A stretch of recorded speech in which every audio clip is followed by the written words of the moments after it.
Well, I'm going over the road for the first time. It's spring, and the nice part about this is I get to pick up all the stuff that got lost over winter. So right here, got myself a nice new little pry bar. Well, I'm coming to the end of my day.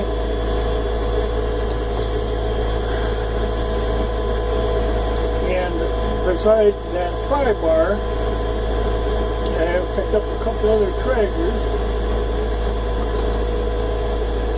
A 1/2-inch wrench.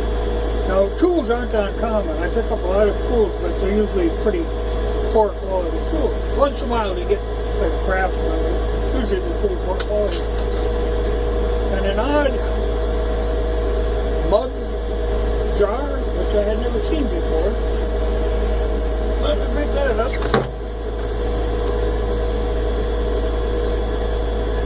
At least a 1/2 empty beer bottles that I threw in the toolbox.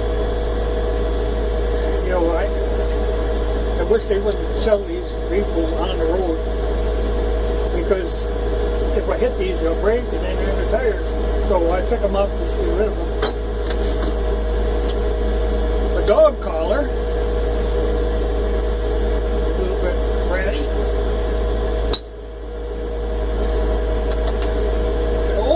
Real old iron ring.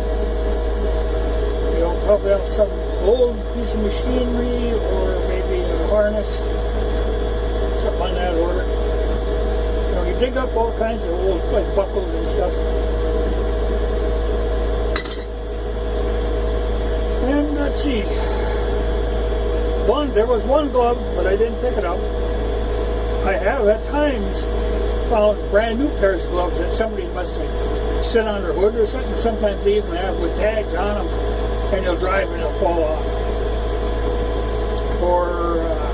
But the one glove, I pass on one glove. If I can find two, if I see two gloves laying right close together, I'll stop, but otherwise I don't stop. And today, no cell phones, but it's not uncommon to pick up a cell phone now and again. In various states of disrepair. Though at times I have been able to charge them up and find out who they belong to and get them back to them. Let's see. 2 live dogs, but I couldn't pick them up. They're not findable. But I know every dog in the country, and they know me. And there was one dead coon, but you know, I've got no interest in dead coon. I use some judgment. Same thing, I don't pick up. You'd be amazed how many times you find a really tough-looking underwear laying along the road. And I think it's where somebody was thinking, well, I can wait till I get home, and they didn't quite make her home. So then they load their underwear and they're laying out along the road. But I pass on them too. Don't do that. But it's interesting. It's amazing how much stuff turns up along the road that people think, you know, I'm getting rid of this, and they think if they throw it out, it's gone. But it lives in the road ditches. I mean, I'm sure anybody who does any amount of like jogging or running along back roads, you'll find the most amazing things.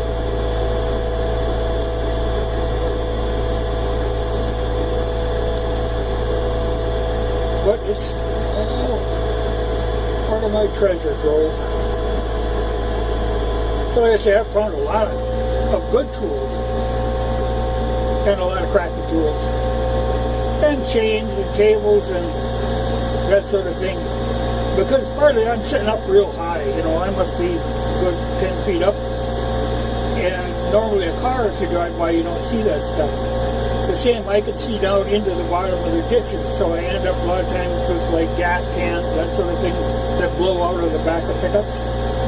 But like I say, this is the first time over the road this year, and now, you know, it won't be long and they'll be going in the fields. And once they start going in the fields, they drive like crazy up and down these roads back and forth the fields, and they lose tools and equipment all the time. So start building up my stock again. But it was part of my day.